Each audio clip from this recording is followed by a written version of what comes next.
Term limits. Yes, we can. Hi, I'm Philip Blumel.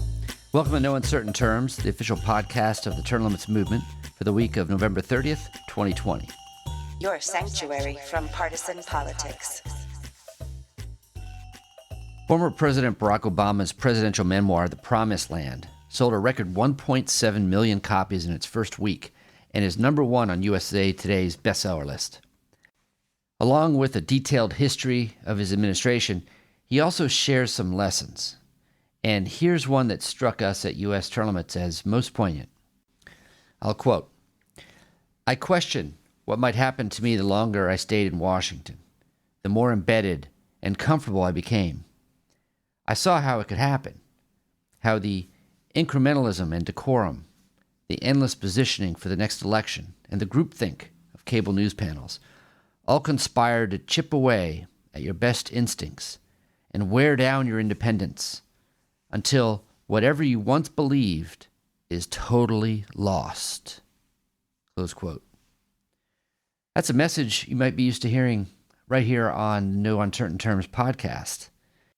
This is hardly the first time that Obama has questioned the evils of long tenure and of political entrenchment. Obama has specifically advocated term limits on the presidency and the Congress on several times as president. He even advocated this position on the world stage, specifically calling on African leaders to respect their term limits and to encourage peaceful rotation in office. Barack Obama was followed in his office by Donald Trump, a very different man in temperament and in worldview. He too saw congressional careerism as a hindrance to good government and explicitly endorsed the proposed congressional term limits amendment. So over the last 12 years, a term limit supporter has spoken to us from the White House. Now, absent some dramatic recount news, this will change in January. At the very same time, though, the number of pledged supporters of the congressional term limits amendment and also the state-level term limits convention will be at a record high in both Washington, D.C. and in the state capitals. So the term limits movement is entering a new phase. Thank you, listeners, for being part of it.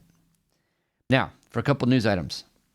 On last week's podcast, we discussed the effort of Representative John Yarmouth of Kentucky. He's the chairman of the House Budget Committee. He wanted to abolish a Democratic caucus rule that imposed term limits on members of the House Budget Committee. Now, these term limits have been around in one form or another since 1974 under the modern budgeting process. And I just want to follow up on that story. It's official now. On November 19th, the House Democratic Caucus approved the Yarmouth Amendment to the caucus rules and ended term limits on the House Budget Committee. But there is some positive term limits news as well. Recounts are winding up in close races across the country, and last week in Utah, incumbent Representative Ben McAdams conceded the race as it became clear that former NFL football player Burgess Owens had the votes to take the seat. Owens, 69, is the second African-American Republican elected to Congress from Utah. Owens is also the signer of the U.S. term limits congressional pledge, which means he is committed to co-sponsor and vote for the U.S. term limits congressional term limits amendment. So, there are now 92 pledge signers in the U.S. Congress. Congratulations, Representative-elect Owens. We'll be knocking on your door soon. This is a public service announcement.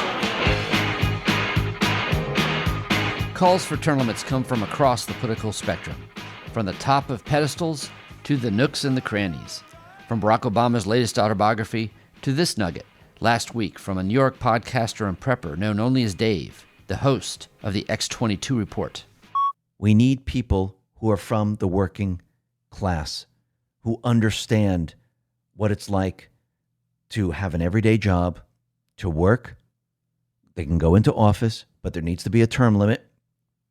They serve their time, and then they go back to their job. This is actually how the founding fathers really wanted it. They didn't want career politicians. They didn't want them to have a pension plan, health benefits, a gym, a restaurant, private limousines bringing them back and forth, and people in government for 60 years. No, they wanted the everyday person in government, because this was we the people. And I believe we need to return to that. There should be no lifelong politician in government. There needs to be term limits. Corruption. This week's profile in corruption is of sitting U.S. Senator Bob Menendez of New Jersey. Prosecutors documented Senator Menendez accepting multiple bribes and gifts in exchange for political favors. But nonetheless, he was reelected to the U.S. Senate in 2018. Menendez won his first political office in 1974 at the age of only 20. He served on the Union City School District's Board of Education as the mayor of Union City, as a New Jersey state legislator. He served in the U.S. House of Representatives, and now he's a third-term U.S. Senator. All told, that's 46 years in elected politics and 28 years in the U.S. Congress. In 2013, reports surfaced that a federal grand jury in Miami was investigating Menendez regarding his role in advocating for the business interests of Florida ophthalmologist Salomon Melgen, one of his major donors. On April 1st, 2015, the United States Department of Justice indicted both Menendez and Melgen. The charges against Menendez included bribery, fraud, and making false statements. According to the indictment, Menendez asked top State Department officials to pressure the Dominican Republic's government into enforcing a port security contract that would benefit Melgen's company. While at the same time, Melgen was promising to give $60,000 to Menendez's political campaign. Prosecutors also charged that Menendez acted as Melgen's personal senator, that's a quote, helping obtain visas for several of Melgen's Dominican girlfriends to come into the U.S. But perhaps most egregious, Menendez put pressure on Medicare to end a dispute with Dr. Melgen over Melgen's suspected overbilling, a spectacular fraud case which would later explode in the headlines. In return, Menendez was accused of accepting a range of perks from Melgen, including trips on Melgen's private jet, 3 nights at a 5-star Paris hotel, a round of golf at a private club in West Palm Beach, Florida, and access to an exclusive Dominican resort. These gifts did not make it to his financial disclosure forms. Melgen also donated a substantial amount of money to benefit Menendez's political campaigns, and prosecutors claim that $750,000 of those contributions were tied to personal benefits Menendez accepted. His 2017 trial ended in a mistrial due to the jury's inability to secure a unanimous verdict. The case was complicated by the freshly minted 2016 Supreme Court decision McDonnell versus the United States, which narrowed the legal definition of public corruption and made it harder for prosecutors to prove that a political official engaged in bribery. But this mistrial did not fool anyone. In April 2018, Menendez was, quote, severely admonished, close quote, by the United States Select Committee on Ethics in a letter. In that letter, the committee wrote, quote, the committee has found that over a 6-year period, you knowingly and repeatedly accepted gifts of significant value from Dr. Melgen without obtaining required committee approval, and that you failed to publicly disclose certain gifts as required by Senate rules and federal law. Additionally, while accepting these gifts, you used your position as a member of the Senate to advance Dr. Melgen's personal and business interests. The committee has determined that this conduct violated Senate rules, federal law, and applicable standards of conduct. Accordingly, the committee issues you this public letter of admonition and also directs you to repay the fair market value of all impermissible gifts not already repaid.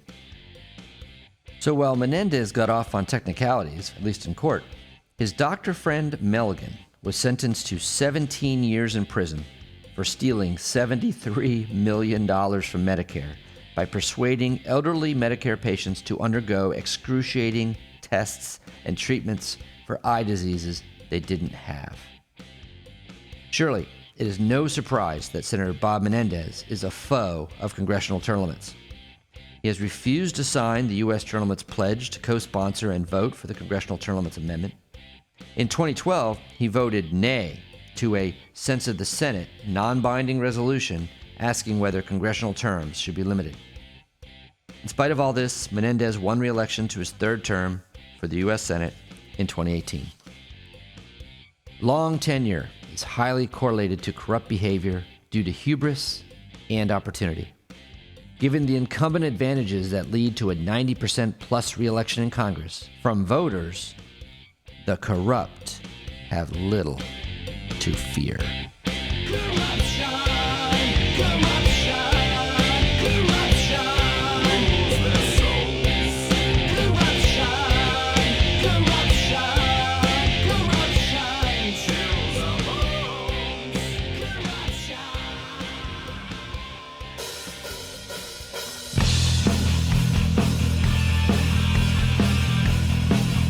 Hi, this is Ken Quinn, Regional Director with U.S. Term Limits.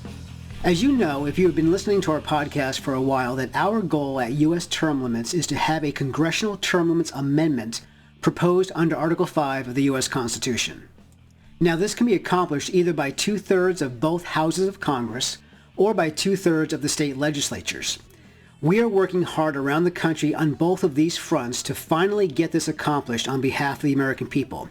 However, as you can imagine, the establishment will do whatever it can to try to stop us, and unfortunately, many good people have fallen for one of their tactics in this fight, the myth of the runaway convention. It is the second option, an Article 5 convention, which has been attacked by opponents for years, creating unfounded fear, which has prevented state legislatures from exercising their authority to propose needed reforms for our country. These false claims come from extremist groups on both sides of the political aisle and are nothing more than pure propaganda designed to protect the establishment and maintain the status quo. In upcoming episodes, we will be exposing the lies and tactics used by these groups by comparing the true record of our constitutional history.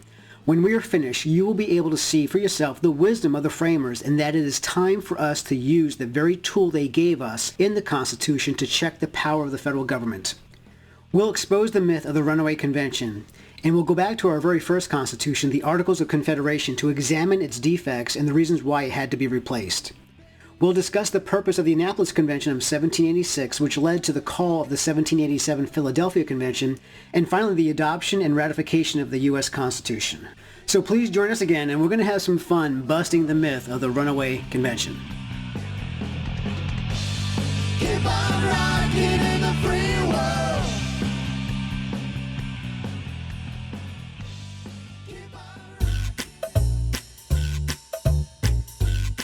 Thanks for joining us for another weekly episode of No Uncertain Terms.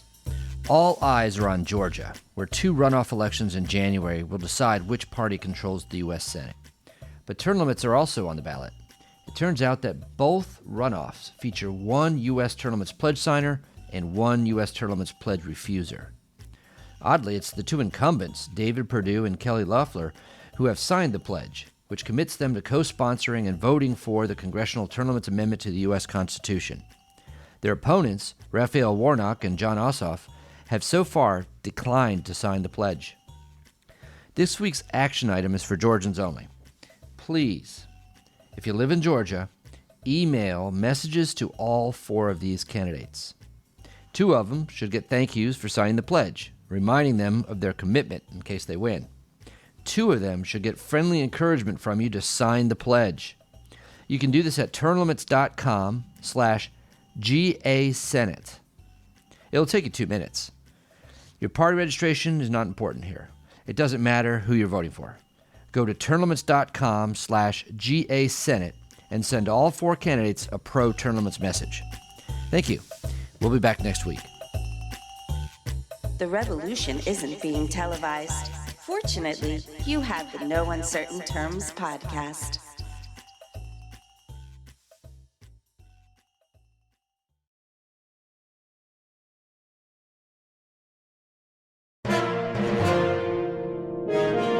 USTL.